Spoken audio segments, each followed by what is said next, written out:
Hello friends, நான் உடம்புடி உமா. காலையில் நான் எங்கே வந்திருக்கேன்னு பார்த்தீங்கன்னா, என்னுடைய நண்பர் தோட்டத்துக்கு வந்திருக்கேன்.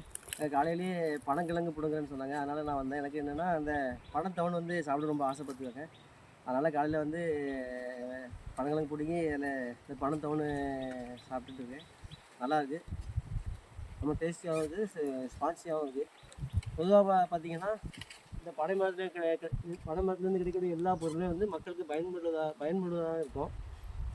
எடுத்துக்காட்டுக்கு இந்த பனை ஓலையை எடுத்துக்கிட்டிங்கன்னா, ஒரு 30 வருஷத்துக்கு முன்னாடி வந்து எல்லா கிராமங்கள்லையும் இந்த பனை ஓலையை பயன்படுத்தி தான் வீடு கட்டியிருப்பாங்க. இது வந்து 90 கிட்ஸ் 80 கிட்ஸ்லாம் தெரியும் பார்த்துருங்க. ஏன்னா அவங்க பார்த்துருப்பாங்க, நான்லாம் பார்த்துருக்கேன், பட் நாட் மேரிடு. அடுத்ததாக இந்த பனை மட்டை, இந்த பனை மட்டையிலேருந்து என்ன பண்ணுவாங்கன்னா, அந்த நார்க்கட்டல் பண்ணுவாங்க. நம்ம உடம்புடி சைடாகட்டும், சில இங்கே கிராம பகுதியில் அந்த நார்க்கட்டுகள் பண்ணுவாங்க பார்த்துருங்க. இது வந்து இந்த நார்க்கட்டலில் வந்து என்னென்னா, உடல் வந்து ரொம்ப சூடாகாது. ஒரு இயற்கையான முறையில் பின்னப்பட்ட நார்க்கட்டலுங்கிறதுனால அதில் உடல் சூடு அவ்வளோ இருக்காது.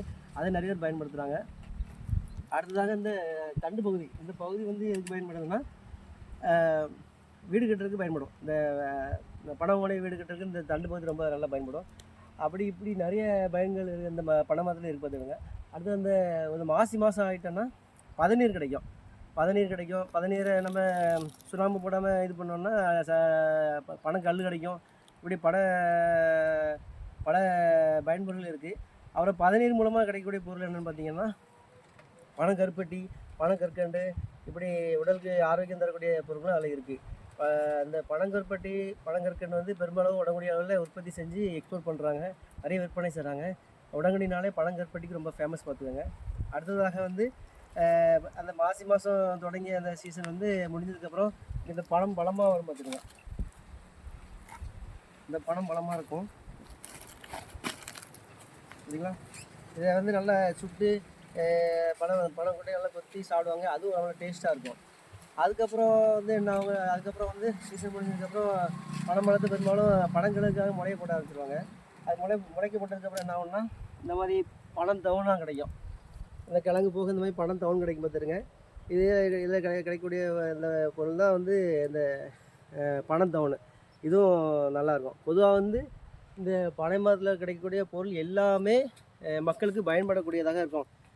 எடுத்துக்காட்டு நொங்கு, இந்த வெயில் காலத்தில் நொங்கு வந்து அதிக அளவு சேல்ஸ் பண்ணுவாங்க, உடம்புக்கு நல்லது. அந்த நொங்குமே இந்த சிட்டி சைடில் என்ன பண்ணுறாங்கன்னா, அதை கொஞ்சம் வித்தியாசமான முறையில் இந்த பால்லாம் ஆட் பண்ணி நொங்கு பால், இன்னும் புது வித்தியாசமாக பொருளாக பயன்படுத்தி அதை சேல்ஸ் பண்ணுறாங்க. இப்படி பல நன்மைகள் தரக்கூடிய இந்த பனை மரத்தை தான் கற்பக விருட்சம்னு சொல்கிறாங்க. பொதுவாக தென் மாவட்டங்களில் அதிக அளவு பனை மரங்கள் இருப்பதுங்க. இதை வச்சு நிறைய பொருளாதார ரீதியாகவும் வர்த்தக ரீதியாகவும் இந்த பனை மரம் மக்களுக்கு பயனுள்ளதாக இருக்குது. நமக்கும் இந்த மாதிரி ஒரு இயற்கை உணவு கிடைக்கிது, நல்ல டேஸ்டியாகவும் இருக்குது. மேலும் பல நன்மைகள் தரக்கூடிய இந்த பனை மரத்துக்கு இந்த தமிழ்நாடு அரசும் பல நன்மைகளை செஞ்சுட்டு தான் வராங்க. பனை மரம் வெட்டக்கூடாது, இப்படி பல்வேறு சட்டங்களை போட்டு பனை மரத்தை பாதுகாத்து வராங்க. இப்படி எல்லா நன்மைகள் கூட இந்த பனை மரத்துக்கு இந்த மக்களும் இந்த விவசாயிகளும் நஞ்சு இருப்பாங்க. மேலும் பிடிச்சதாக லைக்ஸ் பண்ணுங்கள். நன்றி, வணக்கம்.